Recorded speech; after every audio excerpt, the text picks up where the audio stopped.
you'll never go in the water again because this is Slashers.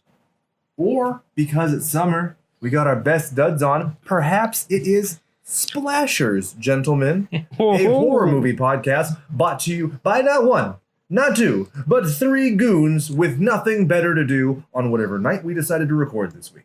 My name is Jake, and with me, as always, is my esteemed colleague, co-host, and cohort, Brian. Brian, say hello to the mutant goons from beyond. What's up, goons and goonettes? Goongala. Now, Brian, I want you to intro Chad, and then Chad, I want you to intro me, and then I'll go back to Brian, and we'll just kind of repeat this until it gets annoying. It's annoying. Okay. Producer Chad. Howdy, everybody. Chud, not Chud. Howdy. Howdy. We're wearing cowboy hats. We're wearing Hawaiian shirts. Why is that, Chad? Because we're doing Jaws. Because it's summer. God, I hate that Josh Gad In song. summer. Yeah. It's the worst song that Disney has ever made. Even the song from the racist movie is better. My girls love it. Yeah, Your girls are wrong. I'm sitting here with my fucking cock hat on. It doesn't go with the theme at all, but whatever. I guess it'll just work. Hey, man, you got a peacock where you can. I don't know. Well, no, don't they? Yeah, in Moana, there is a chicken, or is it a rooster or whatever? She has a diluted fowl of some sort. Huh. So you're on theme. Never seen it. You're actually more on theme than Chad. It's good. Oh, okay. The song, because it has Jermaine Clement, which is rad, it has Dwayne Johnson, which is rad, and the girls' song. Would you say as a whole, Disney movies it's Disney, right? Yeah. Yes. Yeah. Disney Pixar. They've gone up, like as far as like quality and stuff. Big like comeback. obviously. Oh, yeah. From like the production. early 2000s, like Brother Bear and shit. Ugh. Yeah. Okay. Yeah. I mean, not that I've seen Brother Bear. I saw trailers for it. I was like, hey, it's like Strange Brew, but no. Huh. Okay. I saw it. The It's worst thing I've bad. seen is The Good Dinosaur, which is funny because good's in the title. Sorry. That's completely not horror related, but whatever. My show, God damn it, I'll do as I please. I'm a human being, God damn it. My life has value. I'll quote the network if I so goddamn well feel. Thank you, gentlemen. That's such a good part of that movie. Oh, It's actually classic. the only part of the movie I've seen, but I'm like, I don't need to see anything else. The rest of it is interesting, but that's the best part. Okay. Because it's timeless. It applies to every time period. Everybody in life is always like, I'm not paid enough. Everybody in life's like, hey, I'm scared somebody's going to come take my shit. Hey, I'm worried about this. So it plays on the fears and very topical in our tropical wear. Tropical. Anybody? Nobody? Everybody? Yeah, man. Yep, I'm down. So, shall I get into trivia? Chad, you have some trivia, so you want to just go ping pong back and forth with me? Ping pong. Yeah. You go first. Uh, If you take any of mine, I will hurt you. really? Very badly. Did you know the original title for Jaws? The book, I did not. Silence in the Deep, was going to be the title. I listened to a podcast about Jaws, and I thought that he said something, and the word Jaws was in the title or something. But yeah, There were like 12 that were like submitted or something, and I think this is one that he was strongly for or something like that. Seems like it would be a hard sell. Yeah, Silence and- but then there was one that was had the word Jaws in it. It was, I don't know what it was. Jaws something. yeah, the Jaws of death and circumstance. But yeah, I have to agree. It's so funny to see how you have movies like Tusk and stuff like that now, where it's showing like you're trying to have Yes. that elegant simplicity, and it's like, nah, it looks like you did the same thing, but you like changed the font to papyrus. You know what I mean? Right. For sure. So how about this? Richard Dreyfuss, it filled me with stories that I could dine out on for the next 35 years, talking about the production of the film. Like an old athlete or a war hero or something. I thought that was awesome. Because you imagine, like, Oh, yeah. he's a celebrity already, so he's already got some merit. Then he's like, oh, you want to hear some juicy gossip about this famous fucking movie that barely made it to production, much less... I That's love crazy. And he used it to get laid. it. Get that dick wet. All right, Can't be Chad's mad at turn. him. Did you know what they nicknamed the shark? I do, and I know what the shark is named after, but you tell the name, then I'll tell what it's named after. Bruce, after Steven Spielberg's lawyer. Okay, well, that's the part. I queued myself up for that. Oh, but then they renamed it, though. They renamed the shark once production started. Oh, what was it then? The Great White Turd. Because it never worked and kept breaking. That makes sense. That's funny. Yeah. like it. So, and that's also why Bruce in Finding Nemo is called Bruce, because Bruce. Yeah. reference to Jaws, which I thought is quite fun. Author Peter Benchley claims he knew it would not be a success because of two reasons. One, it was his first novel, and nobody reads first novels. And two, the technology couldn't make a shark or train one. Yeah. Like that, could you imagine going into something and be like, well, this will be a nice payday, but not going to fill my career. And then nothing he ever did after the first thing he did meant fuck all to anyone. Like, imagine if Stephen King was just Carrie. I'd be okay with that. No, I'm just I kidding. To be honest with you, like I talk about horror with the merit badges of success and everything, and I get those kind of merit badge feelings with Stephen King. But I very often am just like, okay, this is fine. Yeah, we have a lot to talk about with future episodes of Stephen King. But this month we're doing Maximum Overdrive, and I'm very excited about it. Yeah. Based loosely on his own work trucks, but this one he directed and changed to butt fucking high crazy hell. Plus, it's got Emilio in it. Emilio! All right. Is it your turn for more trivia? It is. Go for it. Did you know that Jaws was supposed to be released at Christmas? Oh, that would be so terrible. But it went over production for filming, and they released it during summer, which is typically the worst time back then, the worst time to release a movie. Because everybody was out doing things. And it was the first summer blockbuster because of it. And also, you wouldn't release movies in summer. What you used to do is you would do double features and stuff because people wanted to stay inside. So you wouldn't release in summer. You would let something that had already been out for a long time just regurgitate because kids would want to be in the air conditioned with popcorn. Correct. So I mean, it's a very weird thing to do. And this creates the summer blockbuster. Yep. Which is crazy to think of. There was a time before that was a thing. Our whole lives, I mean, you can go based on year in film and go, oh, that's the one where Batman and Robin came out. Oh, this is that. So Independence Day. Yes. Or ID4, if you believe it. Yeah, I feel like a couple of the diehards came out during the summer. Hell yeah. Yeah. I think we died with a vengeance, I think so. Because I think that it even tied in with the fact that they're like all sweaty and running around. Yeah, in New York City. Yeah. New York City. Fucking Jesus. God of thunder. God of wait. I'll shove a lightning bolt up your ass. That's my favorite part. Zeus. My name is Zeus. Spielberg maintains to this day that it's his most difficult movie. And since that's kind of a baby trivia, it was shot on the Atlantic Ocean, not a tank. But there was a shot in a pool in Van Nuys. Yes. We're playing badminton. It's a shuttlecock of trivia. There was a real shark used for the filming, but it is not a great white that got tangled in a rope on top of the cage when Hooper's in the cage. I can add to that. It's a little person named Rizzo who is going to be in the cage to make the shark look bigger. Yes, because it's not the great white. Exactly. It rips the hydraulic line and its tail slaps him in the face. He gets hydraulic fluid on his face and he's like, I'm bleeding. I am dying. And then they take him out of the water and everything. He's totally fine. And then he's in the bathroom for the next 2 hours. And he's like, no, not doing it. Because they haven't even rolled film and this happened. He's like, not happening. Can you blame the guy though? No. Also, he really probably would have died because these people were idiots with no safety regulations. Yes. Because they miniaturized his tank to be in scale with his tiny little baby body, and he had 8 minutes of air. I feel like if there's any indication of when you should just be like, you know what? I'll pass. Right. And I bet you he was underpaid. Well, they paid him proportionate to his size. So. Oh, yeah. Oh, man. Boom. Oh. Chad, your turn. I don't got anything really good that's left, so go ahead. So they would only give some of the storyboards to the studio, and then they would shoot other ones later, so that way they could justify a bigger budget. Bob Matty, who created Jaws, also created the squid in 20,000 Leagues Under the Sea. Oh, that's cool. If you notice how Jaws has big, chubby squirrel cheeks, it's because that's where the gears are for the articulating jaw, and so they had to hide it, and there was no flexion. But this was corrected in later Jaws iterations. Oh, wait, I do have one. Do it. The end scene from the book was supposed to be the shark circling Brody, and then it dies of blood loss.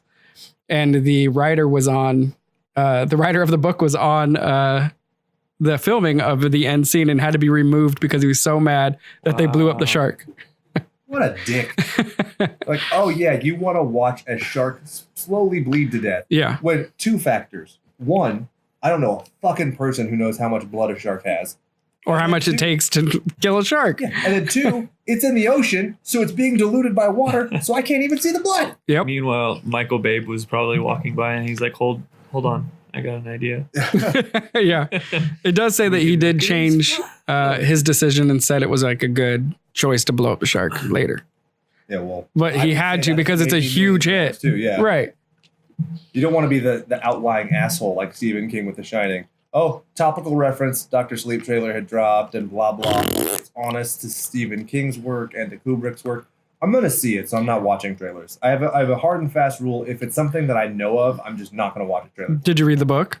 I'm gonna. I'm getting around to it, Chad. Don't. I have other shit to do. Don't do it. Which I'm just enjoying so much. Don't I do just it. love the fact that they use every racial slur I've ever heard in my life. How much longer do you have on that book? I'm 78% of the way through it. Yeah, I think I'm at 80%. Yeah. Ooh. Mm. Yeah. I know what I'm listening to while you're sleeping. All right. A lot of ad-libbing on the movie because the shark wasn't working. My favorite bit of human interaction in this movie, aside from Quint destroying Hooper all the time, which I think is great, but that's human effort, is Brody with his son. Because while they're sitting there, Roy Schneider is, just sitting there waiting for filming to do, and the kid is mimicking him in real life. And so he's like, Steven, you have to see this. And he goes in there, and the kid mimics him. And it's just like great humanizing scene of a father and son. And it's like, right now, my kid is in the I'm running away from you at all times stage. And I can't wait for the time when she comes back to me and she's like, oh, yeah, I love you, Dad, with actions. Yeah. It was a cool little intimate scene. I appreciated it. And it's great, too, because the mom sees it and she's like, yeah, I'll let you fuck me again and risk another baby. Yeah, we talked about that. We'll talk about that one. Kevin Smith compared the guy who narrated the commercials for the movie, Percy Rodriguez, he says, he was the weed that got you to the crack of Jaws. What? Okay. We say the voice is very intense. This is Jaws. Oh, okay. And so the whole thing and the perspective, and you know that he's a huge Jaws fan because the whole thing in Mallrats is that he's going to propose on the Universal tour when Jaws pops out of the water. That's the most romantic thing I've ever heard. It's all an homage to this movie, which he talked about. Like, I don't think there's any director my age who doesn't look at Jaws and say that's what inspired me to be a director. A director, yeah. Because think about it, this is like a young hotshot director, Steven Spielberg. I mean, this changed his life. Yeah, this was like the tipping point. He had been like remanded to TV for a long time. Right. Well, comparatively long, and then blew up after this. Yes. Like a shark. Boom, boom, boom. So the movie won 3 Academy Awards. Sound, editing, musical score.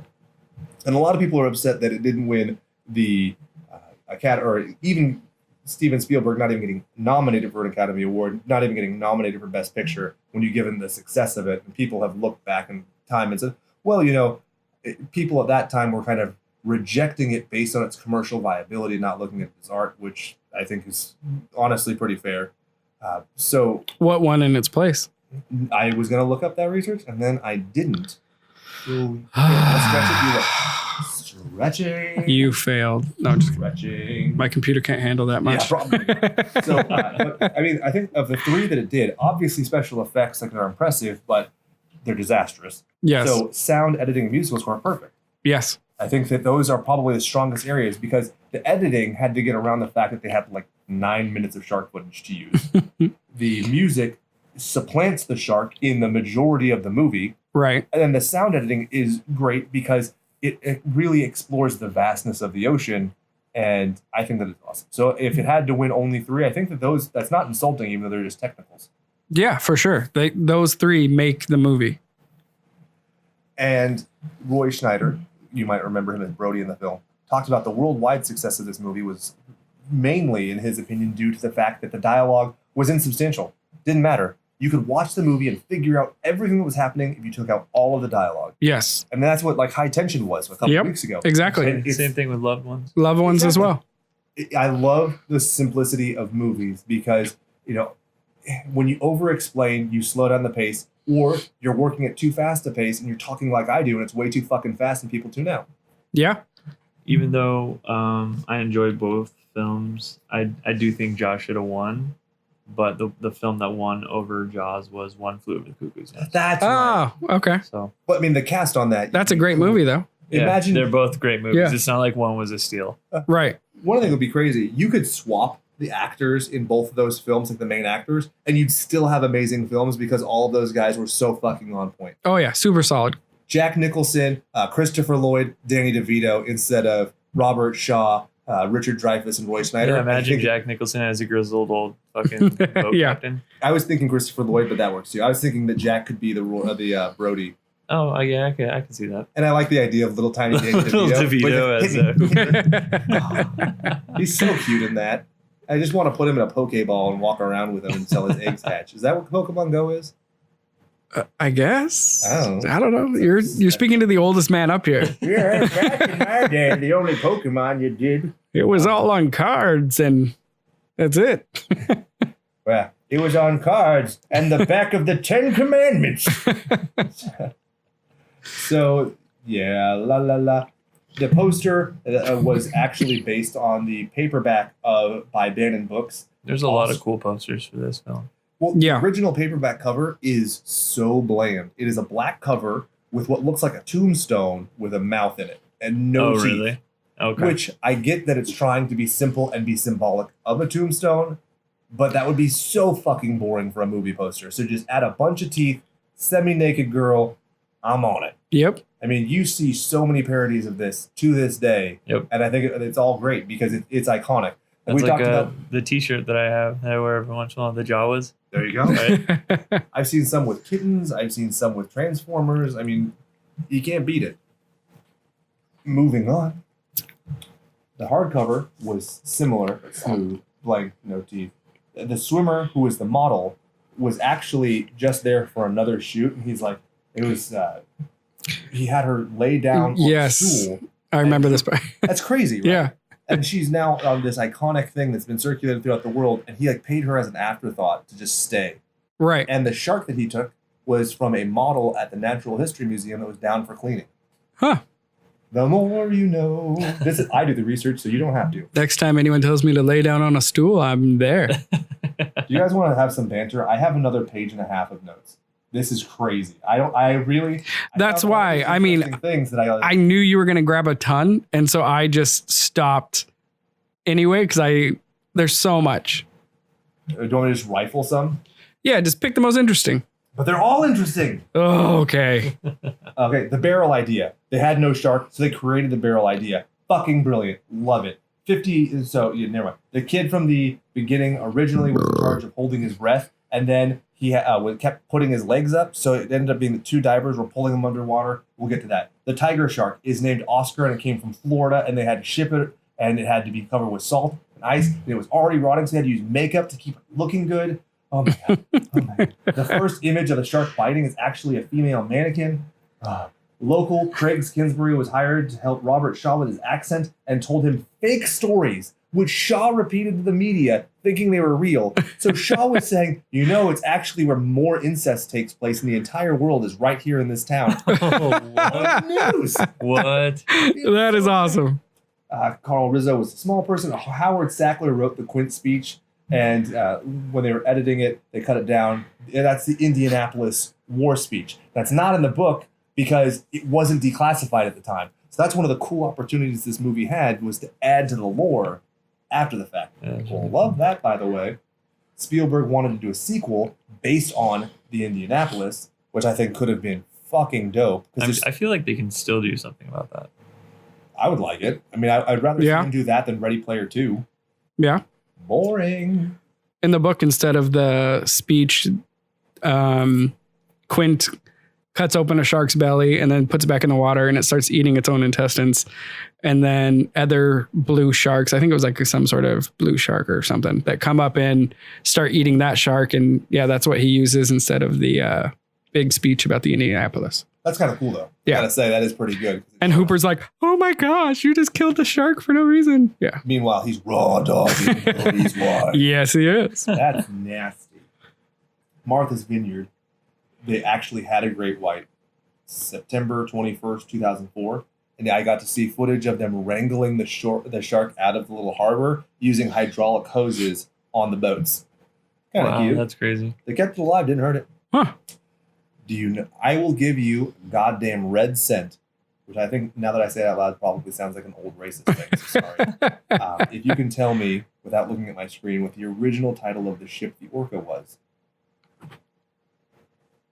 Brian? I got nothing. I'll give you a hint. Wizard. Bruiser. Wrong. And, Warlock. Oh, Why do okay. you have wizards when you can be called a warlock? Yeah. Always driven me crazy. Huh. Dumb. There's a deleted scene with locals. Yeah, whatever. Matt Reeves, the guy who directed Rise of the Planet of the Apes, and is going to be directing the new Batman franchise, and J.J. Abrams were paid as kids to restore Steven Spielberg's footage. Yeah. And then Steven Spielberg put tabs on J.J. Abrams. Does that blow your fucking mind? Yeah. I mean, you're talking from humble beginnings. Like, hey, Mr. Spielberg, can I take your old 8mm films from Arizona and touch them up for you? Right. So, I'm just amazed he's also willing to let two kids do it. yeah, that's crazy. Two more things. Joe Hill, favorite movie. We've talked a bunch of shit on his dad, but whatever. Fine for you, kid. I haven't read Nosferatu yet, and I'm already told I'm not going to like it. And then two, Steven Spielberg, this makes no sense to me, allegedly put celery in his pillowcase because he thought the scent of celery would help him sleep at night because he was so stressed out. Yeah. What? That's what I'm saying. I thought it was fake. I had to look it up, and I saw it in multiple different locations. Yeah. I heard that too, and I was like, I don't get it. But okay. That's like some weird Pan's Labyrinth shit. Like put some fucking milk. Yeah. The fucking bed. The root in the milk. Yeah. Okay. Which is very like the Harry Potter screaming plant thing too. Oh, the screechy root thing? Yeah. I always hate. I mean, the Harry Potter stuff is always so frustrating to me because it's just, how do I say this? She writes herself into a corner and she says, "Gillyweed." I've already complained about this on the show, haven't I? I don't know, but feel free. It's your show. Yeah. Well, it's our show. I'll be diplomatic about it. I just retain the rights to do whatever I want, and I'll hire and fire whoever I goddamn well please. This is my goddamn studio, all right? Do you want to know who the competition was opening weekend, June 20th, 1975? Yes. The Devil's Reign and Once Is Not Enough. Those movies didn't stand a flying rat's ass of a chance in hell of beating this movie, which is crazy. Yeah, I looked it up too, and I didn't even know what those movies were, so I was like, yeah, whatever. Devil's Reign has its own place in horror. In lore. hell. Even the shitty, bastardized version of the Misfits, led by Jerry Only, did an album named after it. But they can fuck off. Not a fan. So, the budget, $9 million. Just the box office of Jaws. Not talking about DVD, not talking about merchandising. How much do you think it made? Brian, because I have it right here. Well, I have the IMDb one, so. I'm going to guess that it covered the spread. So it made its money back in 14 days. And Yeah. in 64 days, it was the most successful film of all time until Star Wars. You can honestly leave that open, Chad, because without my glasses, I'm like, what are they? $471 million. That's awesome. Damn. I mean, staggering. Could you imagine sitting there in the Universal offices and be like, "Where's that Spielberg kid? Where's my fucking movie that was due 4 months ago?" And being all worried and trepidatious, and then suddenly finding out that just from being patient and not firing him and So hiring somebody else. how long did it take for him to accumulate the 470 mil? Oh, that was years. I mean, Okay. back then films would stay for a very long time, and you include like drive-ins and stuff. So that's its cumulative box But even office. still, I think what that really highlights is how many countries are surrounded by bodies of water. Very right? Yeah. And I feel like that just plays on people's fears. And it's so easy to just imagine, like, okay, there's this giant shark. Like, anytime I watch it, I'm like, well, I'm going to go swimming in the pool. And I'm like, there's a fucking shark. Yeah, but even if you don't live near a body of water, you're probably always like, oh, I want to go to the ocean. And then you see this movie and you're like, oh, maybe not. Yeah. I'm going to stay in Kentucky. Yeah, it's very easy for you to imagine people from all over the world just being able to understand how scary this is or relate, I guess. Absolutely. So we are obviously no Steven Spielberg directed. I want to tell you a quote that I think is pretty hilarious. What is Jaws but a Roger Corman movie with a big budget? Roger Corman said that was the best review he ever got. That's good. I love it. And we'll just kind of breeze through everything. Do you want to go into nicknames? Sure. Ryan, did you have anyone that you wanted to take specifically? I got nothing. Okay. So we will start with Roy Schneider as Brody. Chad, did you have anything? No, this is like the part that I'm terrible at. You know what? For Brody, I mean, from the I'm like shorts. Just call him shorts. Love it. All right. Like, dude, his shorts though, right? He's got some. I mean, it was the style back then, but I'm He's like, rocking it. fuck, man. I mean, if they're any higher, we're seeing a little bit of dick tip or something. Hell yeah, just like John Ritter on that scene in Three's Company that nobody ever caught until the 2000s. He jumps over the couch, his nut sacks pop out, you dirty fuck. So then you have Robert Shaw as Quint. Oh, Jesus. Making fun of Harry Potter, it's kind of funny because Mad-Eye Mooney is exactly Quint. Oh, yeah. Oh, yeah, absolutely. I don't know that I want to call him that because it's a lot of words. Just call him Mad Eye then. Or whatever. Okay, Like Mad-Eye Scruff. sounds good. Scruff. Richard Dreyfuss is Matt Hoopa, hanging with Mr. Koopa. What do you guys got to say for him? Honestly, I just think of Quentin saying, Hoopa! It's like I just want to call him constantly just say that. But I was going to call him Mr. Holland's Opus, but that's way too long. Yes. So we can call it Hoopa. either that or, I mean, with his glasses, just call him Squints. Squints. Like our buddy. We had Murray Hamilton as Mayor Larry Vaughn. We can call him Don because he was supposed to be a mafia boss. The Don. No, he was Or a just a- he was a pawn. A pawn, yeah. Carl Gottlieb as Meadows. Deputy Hendricks. Chrissy Watkins. Interviewer. I mean, Those really are all, need yeah. three. You just need those three. So we're all good. Yep. Brian, Go ahead. you want to recapitate this motherfucker? Yep, absolutely. So what it starts out being is a small town at Amity. Amity. Just Amity. Because it means friendship. It 'Cause it means friendship. So a small town of Amity is coming up on its 4th of July celebration. Some kids go out, party on the beach, to sneak off to go, have skinny dip in the ocean. The girl gets destroyed by a shark. Leads to an investigation. You therefore get the head police chief who wants to shut down the 4th of July celebration and everything. The town mayor kind of battles them back and forth, saying, no, that's how we make our main money. They keep it open. Shark attacks a fuck ton of people. They have I want to say it's like a shootout out in the middle of the ocean on a ship or on a boat, and shark explodes.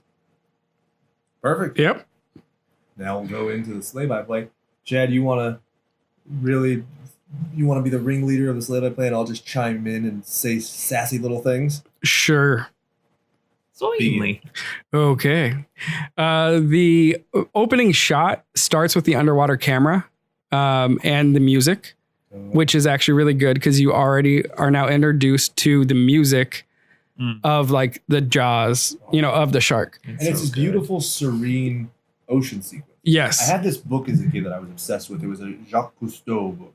It had these beautiful underwater things. And it was clearly on the original chemical photography. And watching this movie took me right back to that. There's nothing digital about it. It's grainy. It's underwater. But it's got this weird beauty to it. And that's Yes. immediately what I thought of. And so I had this great sense of familiarity, but I also had this great source of like exploration because I'm, when you're finding the shark. Right. Keep going. So from there, then it goes to a party on the beach where a young couple, a guy walks up to a girl and starts flirting with her. She runs off to the ocean and starts stripping. Side boob. Yeah, you get a little side jiggle. She runs, beats the guy to the water, jumps in the water. The guy starts. He was so fucking drunk. Yeah, the guy's drunk and starts stripping and gets too tired and lays down on the sand and just kind of passes out. And the girl's swimming by herself. It's funny. It's like it's either A, I'm going to go out and I'm going to swim with this beautiful naked woman in the middle of the ocean, or I'm going to fall asleep and pass out drunk on the beach. And I'm like, well, you know what? Plus, he's drunk. Good. It's cold water. He's not getting it up. Yeah, that's probably true. What a weakness. That's what it was. He used the tiredness as an excuse. Because I'm telling you this, if I'm the cop the next day and we can't find this missing girl, who's like, oh, I passed out, I'd be like, no, where'd you put the body? Yeah. I don't believe you. I don't believe you. So wanted to show her the sea cucumber. Yeah. So from there, you start getting underwater shots as well of the naked girl. And they're done really creatively too. Like you're seeing the shark's vision as well because we can't see the shark because the shark's broken. But anyway, her leg slightly tugs her a little bit underwater, and then she starts just thrashing back and forth. How did they manage to do that? So I've thought about that a lot because I remember being a kid and being like, if the shark's biting her, she would have teeth immediately. What I think happened is it bumps her first, like with the nose, because she looks like she kind of goes down at a slight angle, and then it comes back and actually bites her. Well, okay, so in the book, they actually describe it very clearly where sharks normally do like a taste test sometimes when they're not even sure. And in the book, he bites off her ankle. Oh, and she like freaks out. It's cold water. It's like 64 degrees. She like reaches down to like feel her leg and can't feel it. And so she keeps like moving up until she actually finds her leg. And that's what happens in the book. Whoa. So She yeah. doesn't scream at all. That's something I always like. The only way I was able to reconcile it was that she just got nudged. Right. But the water's so cold. I guess that's part of it too. 60 But, degrees, that ain't cold, dog. well, I guess. I don't That's the know. only way I showered. You know what I'm saying, dog? So anyway, then you get the Ace Ventura scene where she's flopping back and forth. So funny. It's so It's good. hard not to laugh. When she- I love it. Yeah, because I just get that in my head It's now. funny 'cause Where he's she like, like- "Ah, ah." There's like the little buoy bell thing. Yes. I was watching earlier with my dad, and he's like, "Oh, she really got her bell rocked or bell rung or something." And I was like, "That's Dad good." jokes. Nice. So from there, she disappears under the water finally, and it's just super calm as if nothing was ever there. Can we talk about the silhouette? I have some frustrations with this. The scene was clearly shot in the day, and they just used a layer to try and make it look like night, a filter. Oh, definitely. Because like the scenes from even the water shot up, like you could see everything. That's my point. And you're like, it would be pitch black. Yeah. Yeah. Also, if the underwater silhouette, if it was not the day, that would mean the moon would have magnified like 500 times because the moon completely encompasses her entire body. Meanwhile, it would be about the size of a golf ball from that perspective. Right. But it's Howard Stark syndrome. I'm limited by the technology of my time. Keep going. Yeah. So then it cuts to the first introduction of Brody and his wife, where they wake up in bed. They're obviously happy. Talking about it's the beginning of summer. Brody gets a phone call of a missing persons right before breakfast. Doesn't she say something about like you need to work on your accent? Yes, yeah. She makes fun of how he talks. It's car Not or far from the car. yeah, And I put in my notes very Stephen King. right. God damn it, that boy has to talk about that accent all the time. Jesus, we get it, Stephen. And this is because it's different too. In the book, Brody is a native of the area, and in the movie, he is the new police chief that has From New York. that has not been there through a summer yet. I'm really sad he doesn't have like Hey, get the fuck out of here, Shock. I'm walking here. Can't you see this? I wish that was the way he talked. Yes. Like, what does he say? What does he say at the end? Got you, you son of a bitch. Hey, got you, you son of a bitch. No, he says smile. Smile, you son of a bitch. This fucking guy. Paisan. Keep going, Jack. So Brody gets the phone call and heads to the beach, and he meets the boyfriend, or not even boyfriend. It was just a guy that she met at the party. Some Booty guy call. trying- Yeah. And he was like, oh, I left. He's like, oh, I called you. Because Brody's giving him a hard time for not knowing anything about her. Yeah. So Why then I ain't penetrated her yet. then we get a whistle off in the distance from a deputy where they find the first body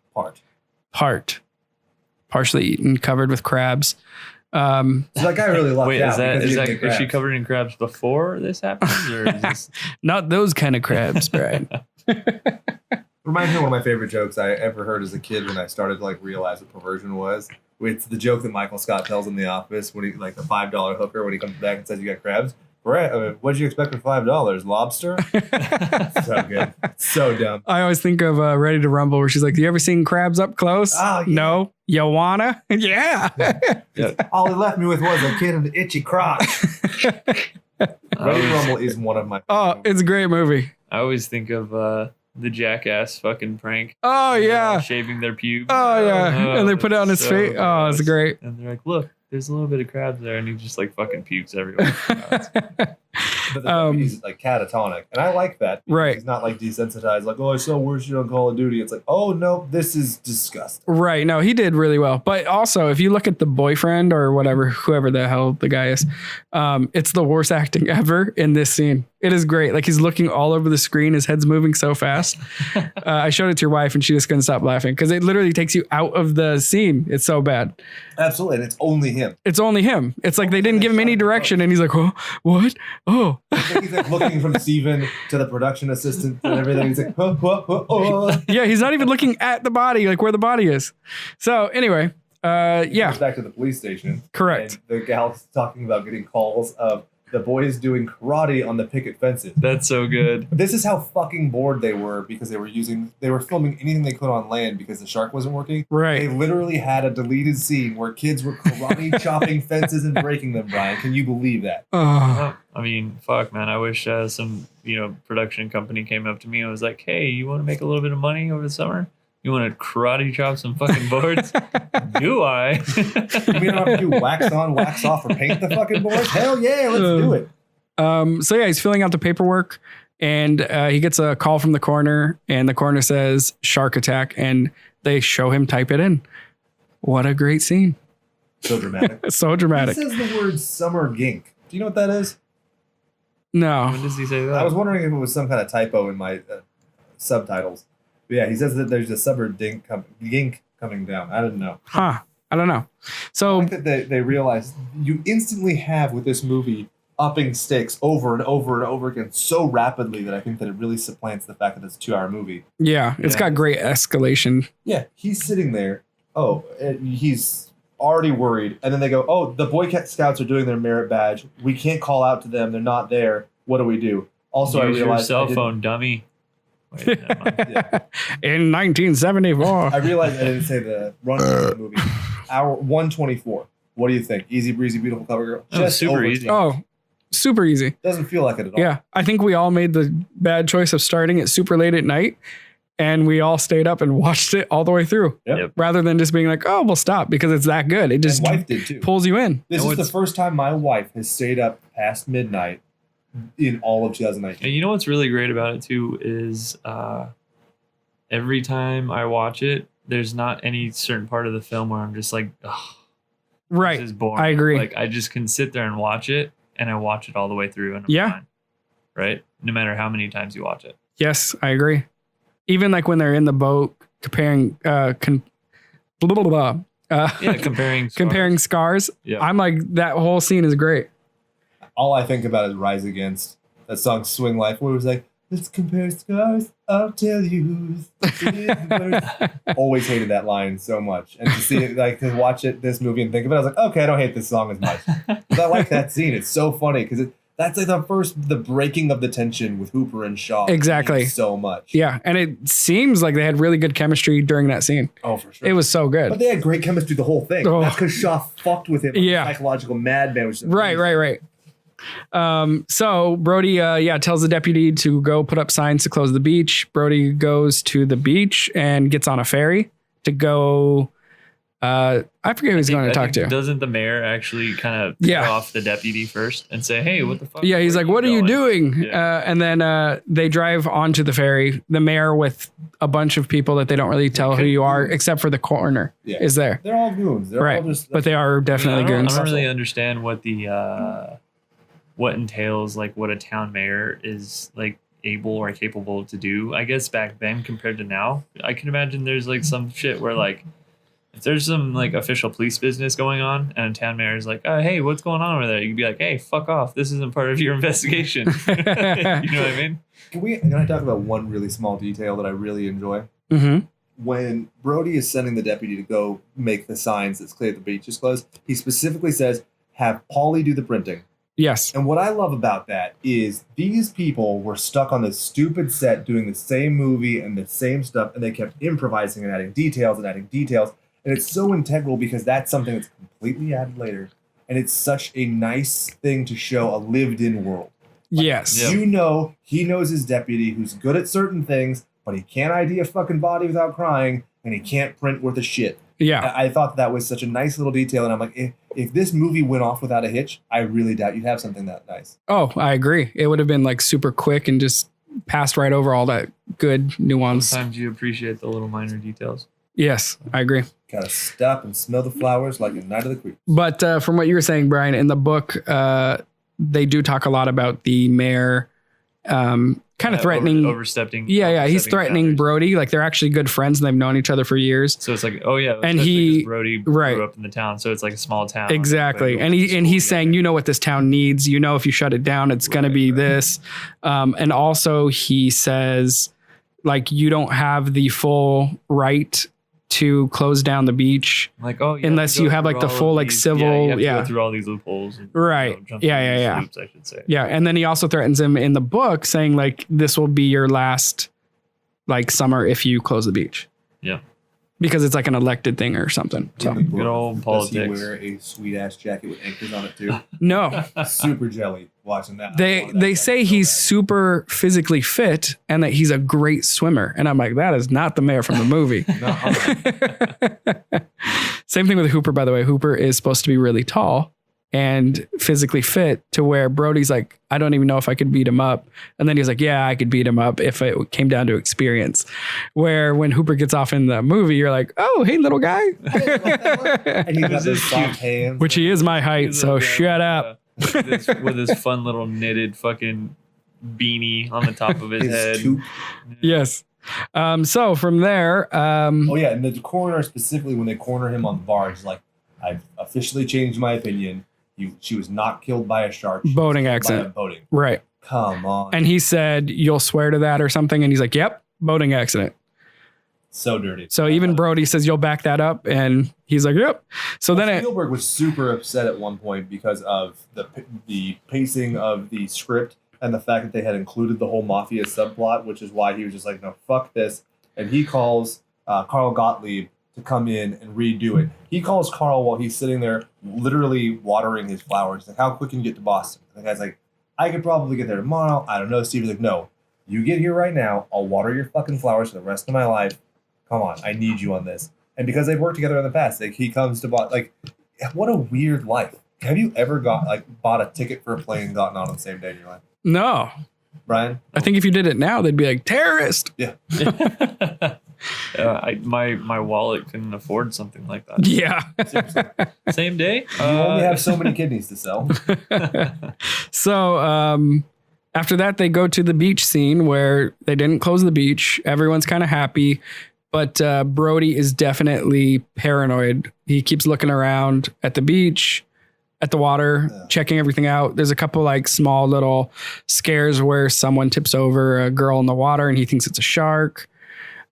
The one guy comes up to complain about his neighbors or whatever, and he looks over his shoulder and sees that. I really like that. Exactly. He's like I can't be constantly looking over. shit. This is a matter of life and death. Yes. Right. It's great. And it's just showing that his mind is not there. It's still on the shark. Well, and it's cool because the mayor brings up a great point in the earlier scene that seems to resonate with everybody in this community. He says, "You yell barracuda," and people say, "Huh? What?" You yell shark. Yeah, we've got a that's panic true. on our hands. Yeah. And that applies to everybody, the core members of the crew, even because Hooper's not immune to it. Hooper has studied sharks and stuff his whole life, and even he's afraid. Yes. So it's a huge element to say there is a certain mythos that follows this animal. But keep going. For good reason. Hell yeah. What's really cool about that little scene, as far as how distracted he is while everybody's enjoying themselves on the beach, is it plays into a little bit later on when you had the lady who said, like, "Oh yeah, it's true that you knew about this girl who got killed beforehand and you didn't say anything." So he's like wrestling through that in his brain, like, "Oh man, I have a duty to do, and I'm Right. and I'm not doing it." Right. In the book, he is the only one that is really worried, and he gets shut down, and they also throw him under the bus in the book, where they're like, he gets a lot of the blame for not closing the beach. But anyway, so this leads to the next scene where you also get the tagline for that production company. That's one bad hat, Harry. But anyway, super small. Chad brought it up in an Urban Dictionary, bad hat, Harry, and I was like, and apparently it's a polite way of saying holy shit, and it's also Bryan Singer's company. Huh. Ooh, Bryan Singer. Ooh. All I remember is watching TV and it like always coming on with the little cartoon that was added with it. Oh, cool. Anyway, then a boy gets eaten. This is the boy I mentioned who he was in charge originally of diving under the water, right, and holding his breath. The problem being that he kept kicking his legs up to get underwater. Right. So they had all of the fake blood, and it would take about an hour for it to dissipate entirely. So after the second try, they're like, "Fuck you, little kid." And they had two divers underneath. They'd hold his legs, they'd push him up, and they'd pull him down. That's why it's a directly vertical thing. And then they finally pull him down, they give him the oxygen, they let the gallons of fake blood and the pressurized airflow. But this imagine like how fucking annoyed you'd be as like a trained professional. Like, God. Yeah. But this is also where you kind of see partial shark, where it's like a big fin that kind of flops underwater or something. Yeah. But again, it's very mysterious because you only see like the fin kind of flop over, the kid goes under, and then people. And he eats a dog. Yeah, the dog goes missing. That's like the lead into it, where a dog swimming in the water, chasing a stick, and the guy's like, "Hey, whatever the dog's name is." You just see the stick floating. Right. That's it. Oh, it's the collar too. Yeah. But there's no blood on the collar, so like maybe he gets away. Maybe he's the one who wises up and is like, "Fuck y'all, there's sharks in his waters." More often than not, it's not the case. I would really let's do this. If you're an artist and you're out there and you need something to do, I want John Wick versus the shark. It's John Wick's dog that disappears. I just imagine the dog surfing on top of the shark.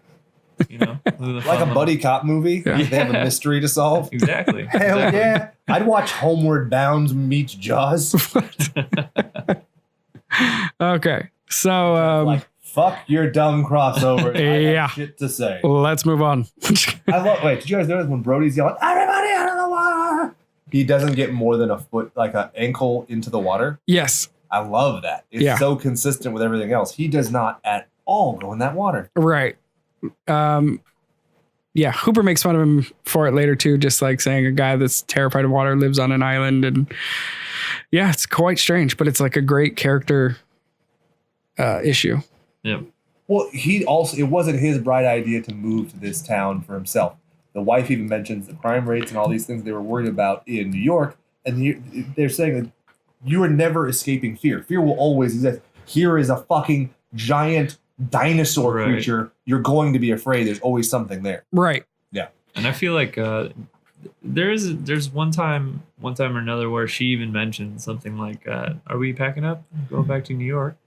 And he's like, "Nah, we're staying here." Right. So it almost seems like there is some home, because she says home New York. Yeah. And he says no here. So right. You can tell there's definitely some conversations that were said, off camera or, privately between themselves. Yes.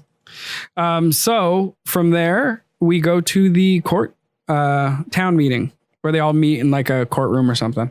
Is that $3,000 bounty and cash a check? I love the lady who's like, I don't think that's very funny at all. Yes. Reminds me of my grandmother. Yes. And it's funny because like the first question that same lady asks is like, well, are you going to close the beach? Right. And she's all mad. It's like contradictory. Right. And it's also, hey, Well, she's the hotel owner. So she's two people were just murdered. Yeah, or two people were just eaten. I mean, these people are basically swimming fucking meat sickles out in the fucking ocean, but they're paying their fucking, the room fees. So let's keep it open. Yeah. It shows the selfishness. Like here she is balking at somebody making a quip about it, and yet she's commoditizing people who are shark food. Exactly. I think it's great because not everybody in this movie is very clean. Yeah, I mean, think about it. Like it's like essentially the mountain town getting terrorized by like grizzly bear that just like fucking kills people, and they're like, well, are we shutting down the slopes Right. or are we keeping these motherfuckers going? Yeah. Hold on. You remember Ski Free? I want to see a horror movie about that abominable snowman that would eat you if you went too far to one side. You know what I'm talking about? No. Yeah, where he like runs out and grabs you. Yeah. Yeah. Dude, I would pay so much money to see that. That's awesome. Okay, so We need to make it. the town is all talking, and Brody kind of tells them what they're going to do. This is the first time you get info that Hopper will be coming, because they said they called someone They brought like a them scientist, kind of, I don't know what they said. an ocean. They called the ocean I don't whatever know if institute, the oceanographer, but it kind of right? Something like that. Something along those lines. Oh, excuse me. And then you get that It's so good.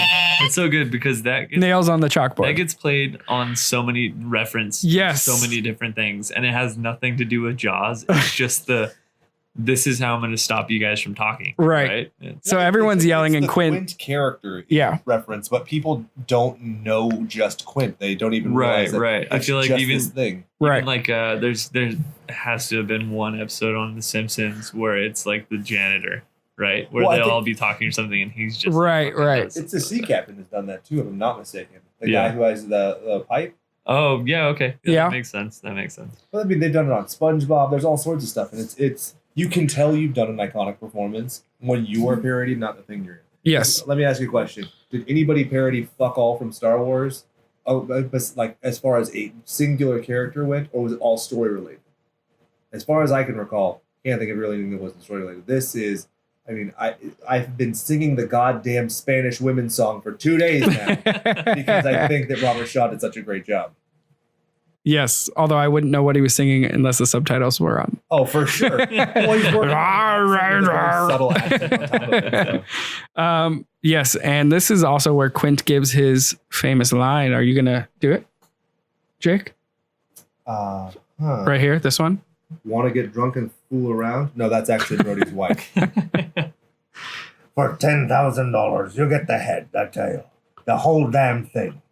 Perfect. I did it. I'd cast you. I would too. After the couch. Money, motherfuckers. Half now. Okay, what is it? $3,000 to catch it, or $10,000 to kill it. Then he ends up getting $200 a day regardless. And then he says peach something schnapps like or something? Yeah. a basket of fucking peach schnapps or peach. Is it brandy? I don't know. I don't know what alcohol. I don't know. I'm so redundant. You drink as much as I do. We got to It's like- rely on it's this like, guy over here. Is it mead? Is that still a thing? So then we go to two guys using chains and hooks with raw meat Talk about how tied this scene to. reminds me so much of Godzilla 1998. It does because it's so like good. it's the same thing. It is. But that movie has fatal flaws, but that is a killer intro to the character. Or the creature. Yes, I agree. But they tie the chains to the dock. Thinking the doc's gonna stop shark. Right. And so basically Jaws takes the meat and tears the dock apart. Both men fall into the water. You get like a small little chase where the Hey, that's dock turns around in the water. Like total. Which like, is so cute. Like, Yeah.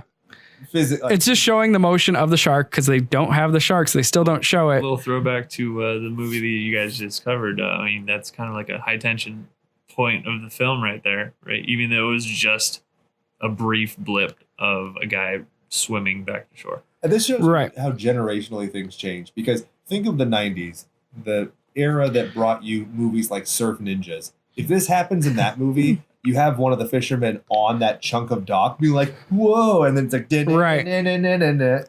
Yeah. So I'm really glad that this was in the 70s. Right. Yeah, And one of the guys gets pulled a little bit out, and then, he swims back, and you get like a really close scare where you think he's going to get eaten. It's But a really cool shot to show just how powerful the shark is by Right. dragging the dock.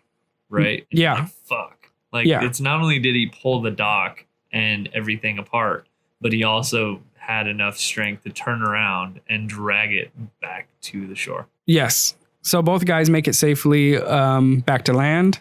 Quick question. He says it's his wife's holiday roast. You think that they're going to have a roast on the 4th of July? What kind of fucking weird communists do that? I'm a vegan and I know that you eat hot dogs and hamburgers, What dogs? which are German. Where's I our guess. American food, you fucks? Then people from all over come to hunt the shark. So they show a bunch of people trying to get onto boats and buying equipment, and there's just a ton of stuff around the docks going on. This is where Hooper arrives. Hell yeah. Hoopa. Hooper. And there's a guy putting dynamite in his boat. He's like, Yeah. Schwartz is like, he's like, do no, not. no, you cannot do that. The Could you fuck are you imagine? doing? Yeah, that's insane. So then he thinks that like Hoopa is just Hoopa. like hired help. And he's like, hey, tell those guys they're overloading that boat. Yeah, which is so weird too, because he's just some random dude. He's like, hey, tell him to get off the boat. And then Tell a whole bunch of men Yeah, and Who they're could beat the also- to have this Yeah. 5'4" man all to those tell him to guys get off the boat. Essentially just went like this. Yep. That's a masturbating signal that Brian just Like did. a fuck off. masturbating as in like baiting the shark? Yes. And then like minutes later, he's like, Hey. where's that expert? Go, Go, go fuck yourself, huh? You chowder head. So the So all those guys were local like actors.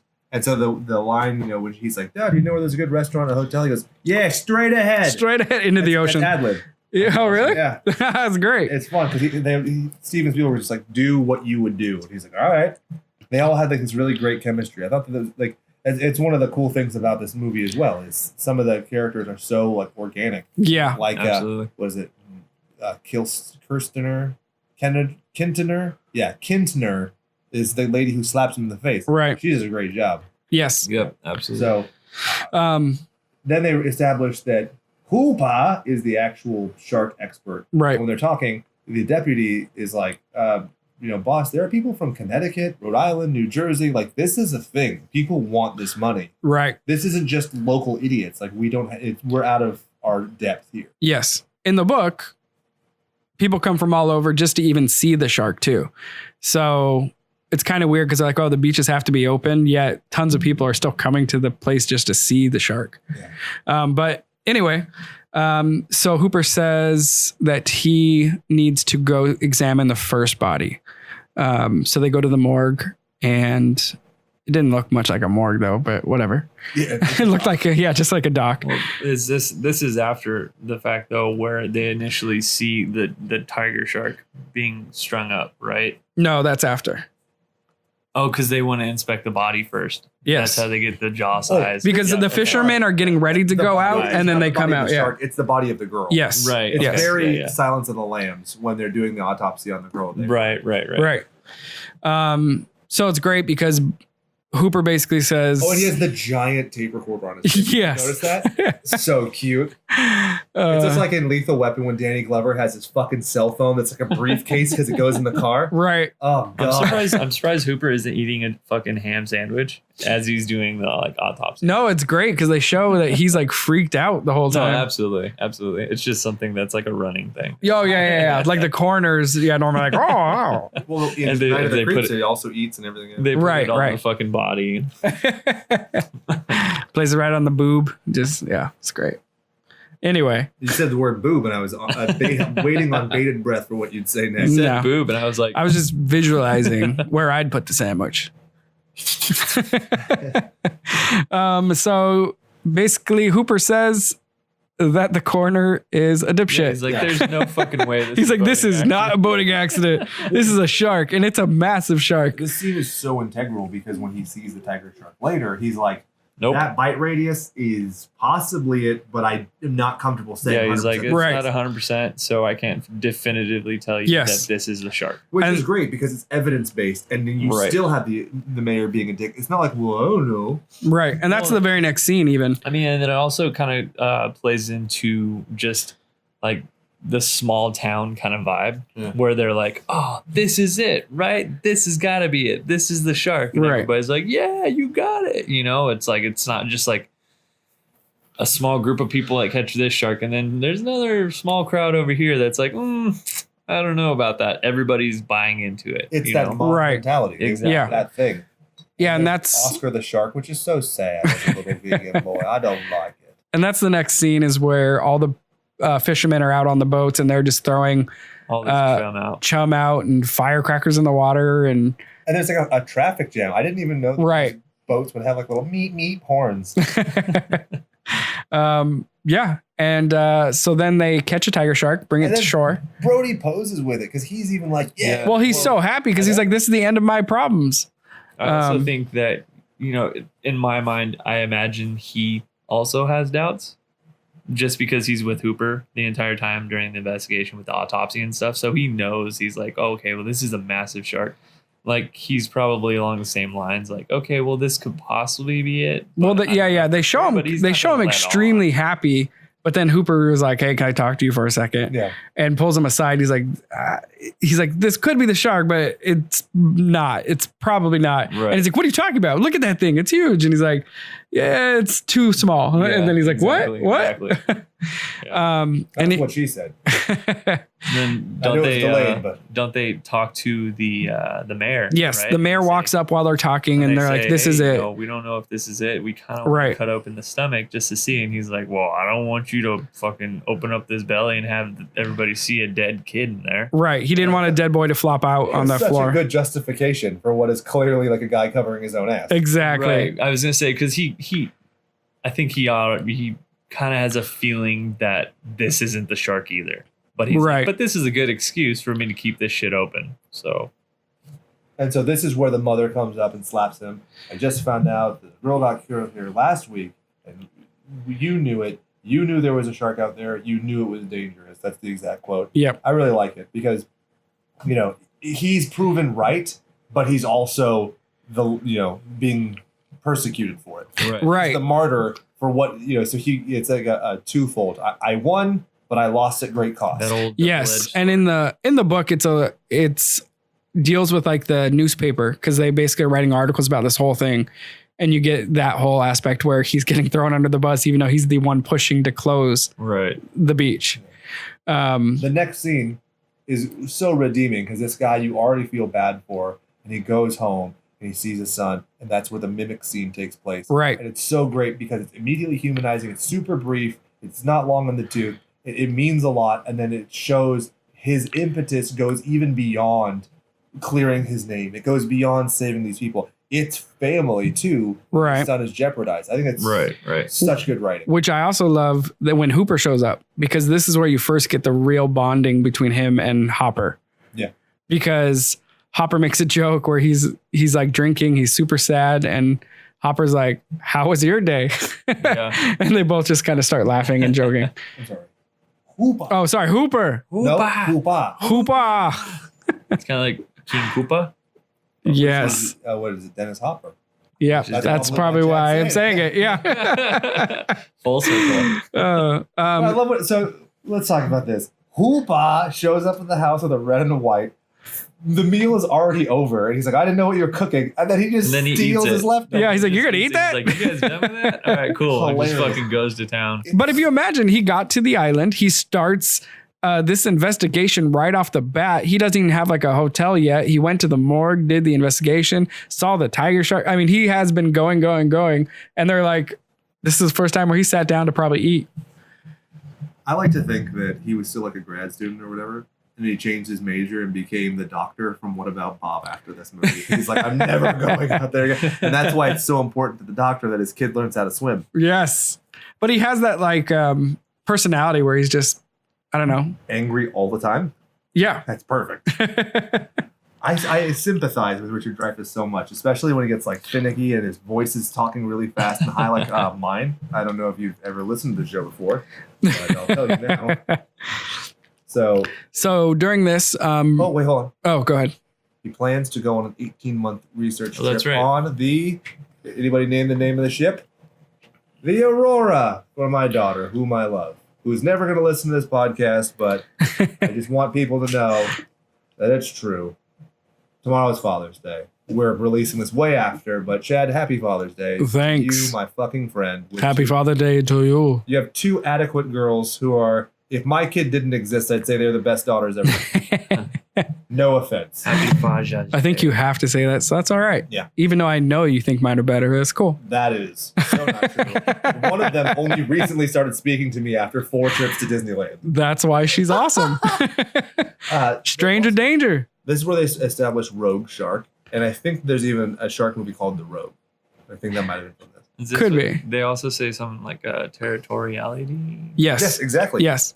Because then they do the autopsy of Oscar the tiger shark. Yes. He says, let's go cut open the shark. But have you ever seen the movie Orca?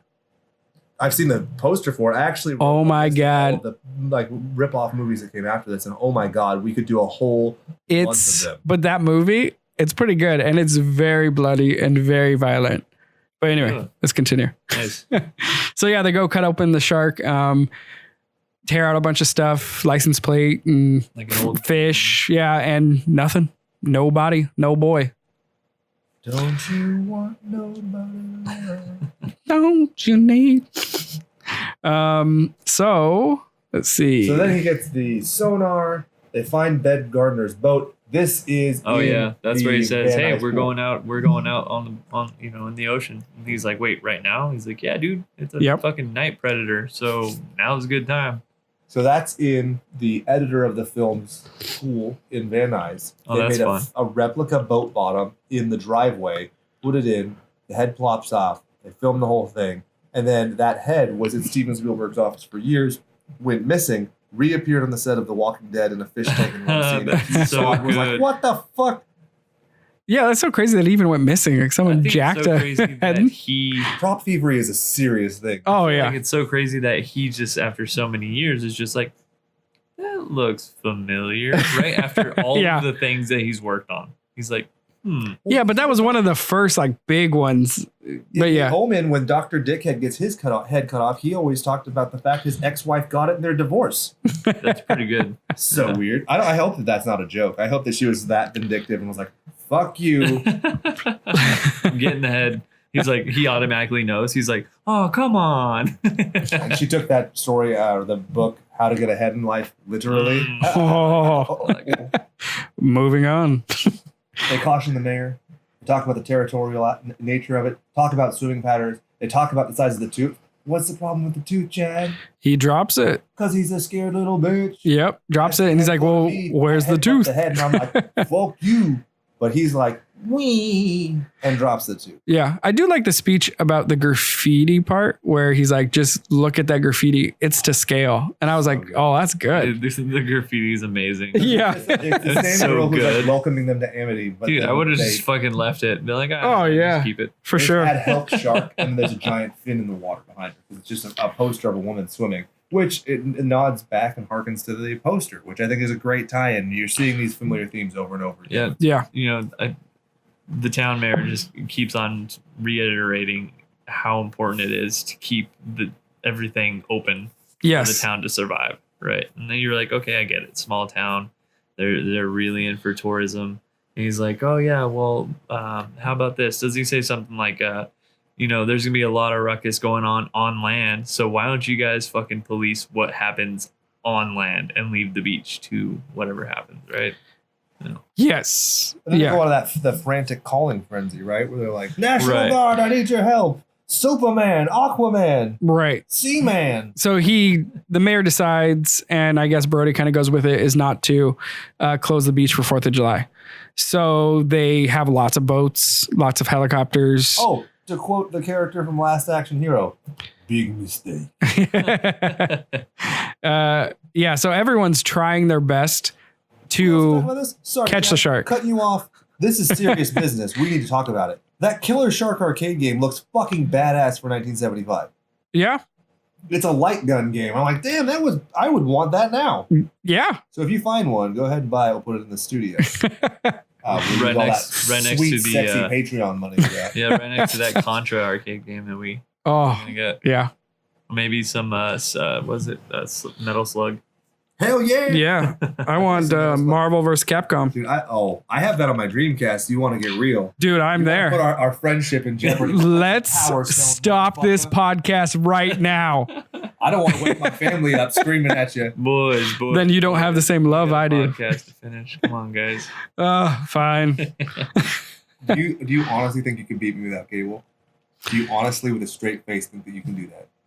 Probably not, because I haven't played it since. Oh man, Dude, he's so broken. His finishing move is like, you can't escape it. But Yeah. anyway, we'll move on. We'll continue this with our other podcast about video games. Oh, we're making fuck. I'm so busy. So there's a bunch of people, crazy beach, everyone's having fun. Life's a beach. Brody, what do we call him, Brody? Shorts. Shorts. Shorts asks his son to go to the pond instead of out into like the big open ocean, which is still connected. Old ladies go to the pond. Right. And he's like, just do it for me. And so he goes to the pond. On his little schooner. Yes. And we see a fin rise up and swimming around a lot of the people on the beach. And everyone panics. And this is probably one of the funniest scenes. Everyone panicking and like coming out of the water is just great. Old man like throws two kids off of a life raft and hops on and starts paddling on it.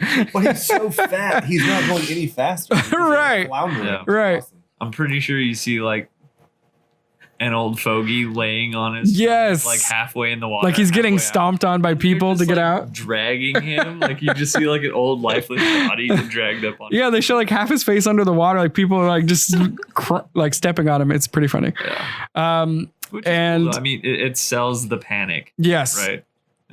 Well, this is after the mayor comes up and confronts the guy Larry about not going in the water and like completely guilts him into even going in. And you can see that hesitation on his face with the grandkids. Yeah, and they get even fucking trampled. the Right, that's entire true. way- the entire time them going out into the ocean, you see like his wife, and she's just like, "This." Is Yeah, fucking super worried, crazy. like, whoa. what are we doing? This is a bad idea, Larry. Like the epitome of like a guilt trip right now. Yes. I think she's getting stomped and she's like, "You're killing me, Larry." Oh god. Sealy Serta Spring Air, motherfuckers. Weird. Pay us for that. There's gonna be somebody who's listening like Kazakhstan who's like, "What the fuck is a spring air?" So So where does the fucking shark actually go? Because two dill hole kids with snorkels, they get caught and there's the guns pointed at them. That's so cute. Because this is the Spielbergian, this is the safe kid humor that he does in all of his movies. right. But it's the first time, it's a lot of fun. Because honestly, if you saw the shark fin and you're really legitimately concerned it's a shark, you're shooting that fucking thing. But in this, it's fun. Yes. Yeah. It works out. It's kind of funny. If they shot children, it would be a little bit weird. It'd be a little funny, but I mean, Well, it would for all the Yeah. wrong reasons. So I don't know why I'm so forgiving in this. Like Captain Marvel, there's a scene where it's Nick Fury and some lady, or Rublo, the best friend, and they're holding the weird monster cat. And the fucking Kree guys, they run halfway down a hallway to get killed by the cat monster. And I'm like, you had a gun. Her gun wasn't working. Why didn't you shoot them? It's so like I was so mad. But then in this, I'm like, oh, it's so cute. This kid, it's fun. Right. I'm so contradictory as a person. I don't know. Maybe I'm sexist, and that's why I didn't like a movie that objectively was bad, and everybody agreed with me was bad. Yeah. Hot take from Jake. So A anyway, jingle. Jake's hot take. I never realized that my name rhymed with hot take. all right. Hot take. So then we go to after everyone's like, oh my god, it's just two kids. This is ridiculous. You have the poor famished girl. Yeah, we have the girl that can't scream. She's been laying out all day. Shark in the pond. And Shorts is like, what now? And his wife comes up and goes, Michael's in the pond. And then he starts walking a little faster, running. And then when they get there, this is like where you get a first glimpse of at least the head of the shark. I got faked out because The wife mouths to Shorts, and she says, Michael's in the pond. And then she says, I've got Sean. And Sean just runs off and she's not there. But then you see Sean is safely on the water doing a sandcastle, and his brother's behind, and they're trying to figure out the Right. for the schooner. Yes. And so this nice dude who doesn't give off the stranger danger vibe is like, hey, you boys need some help? Yeah. Comes up in his little boat. Yeah. And then tips over. And then they tip over too What's from really cool about the that, wake or the shark. I don't know which one. What's really cool about that shot, at least for me, is you get to see the perspective or the size of the shark compared to the boat that the guy's on. Yes. Right? It's like wider than his fucking boat that he is on. Yeah. So it's really cool. Yeah. And so basically the shark Just tears him a new one. You see a fucking leg fall on the ground. Yep. Oh, one of the things I really liked was the deputy fucking around because he's actively looking for the shark, but he's on the radio, so he's looking away from the ocean, and then you see the fin dip out in the water. I was like, ooh, that's so nice. Yeah. I love those little things where like less is more sometimes. Right. Well, there's even like a bridge that goes over where the pond part is, and the shark swims through it, and then Brody comes over it and is trying to go to his son Michael, and it's just that whole scene is like really pretty sweet. Roy Schneider doing his own stunts, jumping off that fucking bridge. Yeah. Oh, Yeah, right. Totally cool. So from there, oh, the kid's safe. He's just in shock. right. I hate that though. I hate people being in shock. Right. Right. They pick him up like the next day, right, at the hospital. Yeah, they take him to the hospital, Give me and some cards. this is where you have Shorts confront the mayor. Yeah. And he's like, Did you- hey, listen, dipshit. Did you guys notice that the mom was like, "Hey, do you want ice cream?" He's like, "Coffee." Did you hear that? Yeah. I was Yeah. like, "What?" Cars. I'm like, how are you a child asking for cars and then coffee at the same time? I'm Good like, for you, man. "You want coffee or ice cream? Like, what the?" Maybe coffee flavored ice cream? Because I used to get coffee Coffee-flavored, flavored maybe. shakes at remember Fender Benders in 1993? I Yeah. remember, like, was it mocha almond fudge? Yep. It was, like a coffee flavored ice cream. They still have So Delicious at that. But I've moved on to bigger and better things. Not going to endorse anything specifically. Not a move. Salt and Straw. Jesus. Chad, are you going to Salt and Straw tomorrow? When you go to the California Adventure? I am now. Fuck yeah. I might see you there.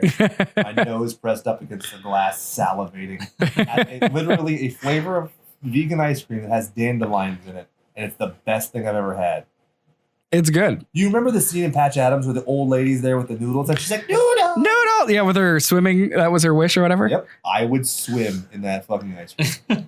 All right. It's so sticky. I used to work at Baskin Robbins and the one in Glendora. I remember Oh, when you used to work at Baskin Robbins. great forearms though because of all the scooping. Yeah, sure. Yeah, just Going in the 'cause back. of the and- Scooping, exactly. I'll give you some. I was gonna say mocha almond fudge, but if your cum look like that, Oh, you have problems. Yeah. Quick. Woo. So then they convince the mayor to sign the contract to hire Quint. But only because his kids were at the beach. Which- Fuck. Yeah, that was really I a was dumb talking scene. to Chad. But the whole time he's muttering, saying like, like basically he's muttering on how to spin it so it's not his problem. Right, I was talking to Chad about this, and he's just contradicting himself the entire time. Yeah. He's like, Yeah. "We got to keep this shit open." But my kids were on the beach, you asshole. Right. You know, and you're like, "What the fuck, dude?" Whatever you got to tell yourself to make it feel like Yes. you're not the bad guy. So then it cuts to Quint, who's got the contract. They're toasting with his moonshine. Do you remember the toast that he gives? No, I don't. I love it. Here's to swimming with bow-legged women. That's so good. Bottom girl, you make This a walking will go round. Yeah.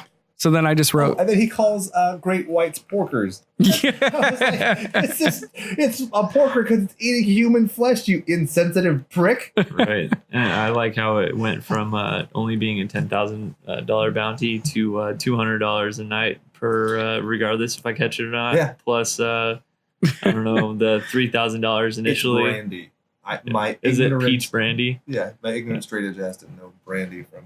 Is it Snaps. peach mead? Is that what they drink these days? Is it? Fire water. Ooh. Isn't it weird we have a racist term for an intangible thing or an inanimate object rather?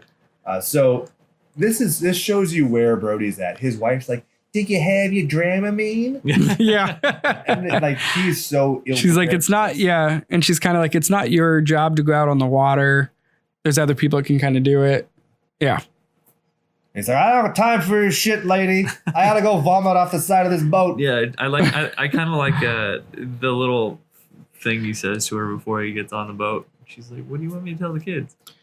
Go fishing. And I feel like so many people have used that excuse for not going fishing. They're doing like some like very like not legal things, and they're like, I'm going fishing. I just imagine him being like, I'm gonna go out for cigarettes, and then he never comes back. Same sort of thing. 1408. Yeah. So then then they make the seasick guy do the chumming. Yes. Awesome. Oh yeah. That's But I mean, I guess you will probably get over it, or you're not. Like, he pours a bunch of Old Spice onto a rag. Yeah. And chloroform himself with it to get through it. But then later on, by the next day, he's like, "Fuck this." right. He's perfectly fine. But I love it how he even like is kind of bitching to Quinn about it, and Quinn's like, "Oh, Hoopa's up there fucking controlling the boat. Who the fuck's gonna be chumming?" Yeah. I'm watching the water. But what's great? So this is a great establishing scene for Hoopa, and the salty sea captain's relationship. Reason being, Robert Shaw fucked with Richard Dreyfuss so fucking bad through the production of this that like Richard Dreyfuss lost his mind. Like for instance, he would say he was like soft and he was weak, and he was like, you can't do 20 push-ups. And he's like, I can do 20 push-ups. He's okay, tomorrow you're gonna come here, you can do 20 push-ups. And Dreyfuss is like, I was so in my own head, I couldn't do 20 push-ups. It was all because this man like fucked with me so bad. And so years later, after Shaw died, his granddaughter came and met Richard Dreyfuss and was like, I never got to know my grandfather. What was he like? And sure enough, he had these great fond things to say about him, even though he had made his life a living hell, because look at how much better the movie is. Right. Because of Quint slams the beer, crushes the can, and then Hooper does the same thing with his plastic water cup because he's this. Yes. Symbol. It's a great scene. Love it. Yeah, it eventually worked out, and it kind of reminded me of this has nothing to do with it at all, I guess, but like, you know, when it comes to you wanting to be the best in like whatever craft you do, you look at like people who are in like wrestling, and you go and you wrestle some kid who is like fucking 10 times better than you, and you just get your ass beat over and over again, and you're like, this, I don't know what this is doing, because it isn't, I'm not getting any better. But you're so used to wrestling somebody that's that much better than you, that anybody else that you wrestle, and you're like, wow, I can beat the shit out of this. It's like the same thing. Yeah, does that make sense? Like, it's like he is going and dealing with Quinn the entire time, who's kind of being an asshole, but at the end of the day, it ended up making him better. Yeah, it made him a better actor. His experience was so much stronger too. I mean, just imagine that. Like, that's method acting at a huge level. Yeah. So they move on. There's foreshadowing of the ending because the compressed air like topples over, and Richard Dreyfuss is like, "You fool, it'll explode." So yeah, but there is a scene where Shorts is actually looking through a book, and it shows an air tank in a shark's mouth, like way before he even gets on the boat. So there's even that like foreshadowing. that book was gnarly. Yeah. People all chewed up and everything. Yes. So then there's a shot from under the boat, they get the look at it. The boat is, the shark is hooked on the line with piano wire. It swims under the boat. Hooper's like, nah, it's a tuna, it's a swordfish, it's a stingray, and the line snaps and it's been cut. And so he's like, oh, this is a snap, like, you asshole. And so then it cuts to them just waiting because they missed this opportunity. And Hooper's just sitting there playing solitaire. And at 1 hour, 21 minutes is the first sighting. You're going to need a bigger boat. Later on, he says, we are going to need a bigger boat. But initially, you're. So when you see all those merchandising things that say we're, I don't know. I like the original line. I like you're going to need a bigger boat because they're still not comrades yet. They're comrades through combat, not comrades just by default. Yes, I actually enjoy that too. I agree. So it's funny because they established he's 25-footer. And then later on, he keeps asking, we're going to need a bigger boat, right? So it's fun. Like, it becomes a comedic relief, but the tense line is the one I like. Yes. So you get a fun shot of Quint on the bow, swaying with the crappy wrought iron. I really like that scene. It's framed very nicely, and you can see the vastness of the ocean behind him, which is really impressive. So from there there's a scene where they're under the area doing comparing of the scars, and so Brody, it is noticeably in the back, he looks at his stomach when nobody else is looking, as though to be looking at his own scar, but you never see or hear anything more. Yeah, that's about why I it. was kind of confused. Like maybe I missed something. Did they mention anything? No. No, they didn't mention anything, but I'm also wondering if it was a little bit like he just doesn't have anything and he can't contribute at all. And he's like, could be. It just seems like it plays into why he doesn't like being on water, right? Because they don't explain that at all. Which And would then be a he just really- kind of references to his or looks at his stomach, and you're like, okay, maybe something happened. I don't know. And it'd be a weird scene to cut. Right. And at this part, the shark starts hitting the boat. The lantern falls, starts the fire. All pandemonium's going off. Brody gets the gun, and you see a shooting star over his head, which I thought was very interesting. I don't know all of the nautical symbolism to it, but there's something Yeah. good there. And then Right. isn't it right about now where Brody's like, this is fucking crazy. I'm gonna go call for help. Right? Yeah, and then this is where Quint goes absolutely nuts and destroys the radio, which is like, what? But it's kind of Cortez burning the ships upon finding the new It world. was reminiscent for me. I mean, this is comparing this amazing movie to a shitty movie, but Blair Witch, where they take the map and and then they throw it in the water, and they're like, "Why the fuck would you do that?" And he's like, "Well, I don't know. It was really helping us." It's like, no, you don't know how to read a map. Doesn't mean you need to fucking ruin it for everybody. Absolutely. So the barrels resurface while they're fixing the boat, and when they're pulling in the rope, the shark appears, and that scared the shit out of my wife, which was awesome. I had to say, thanks, Steven.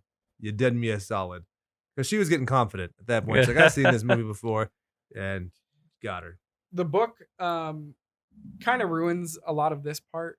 Like the movie did it so much better. And this is another like great example of when a movie is actually way better than the book. But the book has a lot of like scenes where the shark just has his head out of the water looking at them, and you're like, "What? Okay."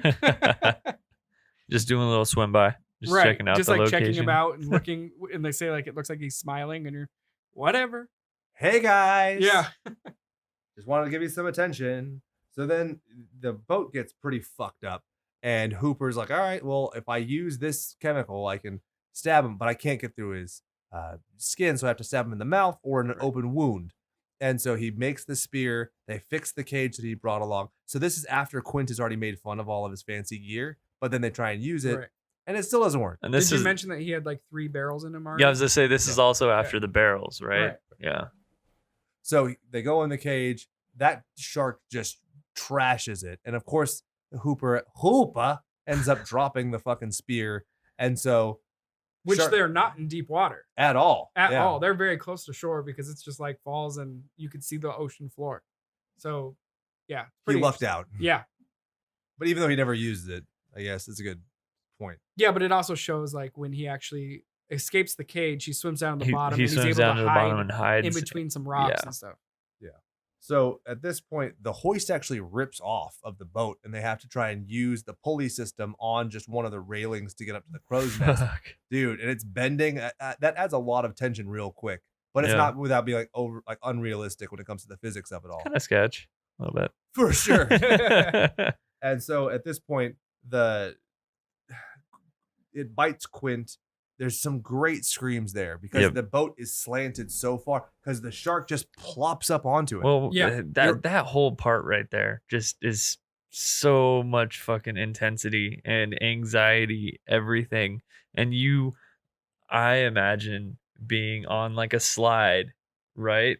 Like one of those old school metal slides as a kid, and then just having some shark just like waiting to eat you at the bottom, and you're just like trying for the life of you not to get eaten. Right, and it looks like he's like putting his feet down to try and avoid the mouth and stuff like that. And Yeah, it's really fucking it's cool. pretty cool.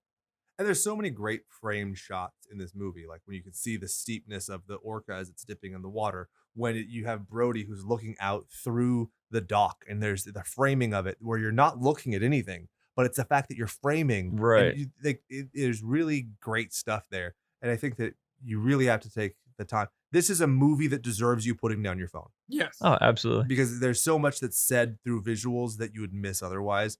And that's one of the things that's great. My wife and I, no phones the whole time. Yeah. Sat focused. I mean, I took notes, but a lot of my notes you could tell was the trivia at the start of it, because you remember this movie. I haven't seen this movie in years, but I was like, oh, I remember this scene. I remember this visual. Is it just tells the story, just like Roy Schneider said. It tells a story without using words. Yeah, even the scenes that have no dialogue at all, like when Quint puts one of the barrels in and he's like sitting out on the front, the bow or whatever you call it of the boat, and he's just has like a little smirk, and that's it. And it, like the sun is setting, great. It's like a great shot. Yeah, he's very, Ahab. Yes, Right there, Yes. where he's got this madness in his eyes. Yeah, he almost seems at peace with all the madness that's going on around him. Right.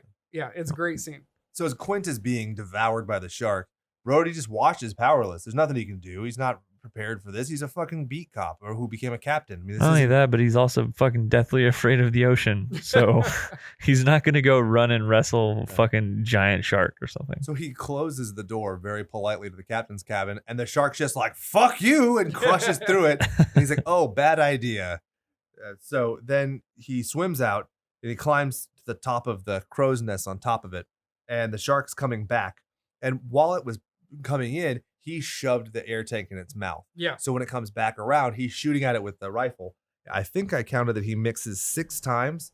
Smile, you son of a... Oh. And as he's laying there, fucking Hoopa, he was trying to get a spear. He lives. Yeah, just swims up. This is what happens when you're a likable guy who doesn't fuck someone's wife. Because you die in the book. Motherfucker. That's what happens when you He fuck gets other eaten by the people's shark wives. and shot in the neck in the book. And he deserves it. So as the shark is sinking, it's pumping a lot of blood into the ocean, which is a great visual. Like, it's so serene and peaceful, but you're talking like you're seeing the sanguine just darkness of what that cost. Yeah. Like there was blood has been shed. So Hooper surfaces, Quint, no, and they just get it. It's kind of one of those things like what we were talking about in the book Bing Bong Boom with Cujo. Where in the movie where he's like, well, are you? Yep. He says yes or no. Yes and she's or no. like, yes. Yep. I That's like it. those because That's it. we of the audience don't need to see them talk about what we've already seen. So we know. Yeah. Yeah, we Now don't need we've her. We established the don't need character her to knows. basically describe how she got raw dogged. Oh, you gotta say it right though. Come on. Raw dog. Raw dog. That's our new band, by the way. So Chad and I are starting a new video game podcast, apparently. And then Brian and I are starting a metalcore band called Raw Dog. And then they make a raft with the barrels and they kick all the way to shore as the credits roll. And it's very peaceful and fun. And that's Jaws. Yep. No post-credit scene, unfortunately. And you still don't know why he hates the water, but all he says is, I used to hate the water, as they're like paddling back. Yeah. No. That's it. What'd you fuckers think? Oh, I loved it. Beautiful. I loved it. Every single time I watch it, I love it. Yep. I think, for me, and this is just a shot in the dark, but I feel like all of us think this is a classic. Yep. This Oh, is I the agree. new standard. 100%. Okay. Yeah, I think this one takes the cake. It beats Lost Boys. I So agree. we have a new reigning defending champion. Yep. So for those of you keeping track, it's Jaws as the classic, Blood Diner as the tragic. What was the new tragic that we had? Something beat Ice Cream Man, but I've forgotten because it was a bad movie. What was it? Do you twerps remember? Oh, damn it. Da, da, da, da, da. Do some elevator music and fill us up, Chad. Yeah, da, da, da, da, da, da, da. Oh, yes. So I married an axe murderer. Oh, Duh. So I married. Big Pop Boom. Brian, will you sign off the show? Not like that, I won't. Okay. If you ain't watching them dying, you ain't really trying. Enjoy killing time until next week. And for Brian, for Chad, and for Chad's butt-fucking laptop that might have just cost me hours of editing because of the technical issue that we found mid-show, but we continued to persevere like butt-fucking professionals. I am Jake, your humble host, reminding you to go out there and do something you love. And remember, all work and no power play makes Jack a dull boy.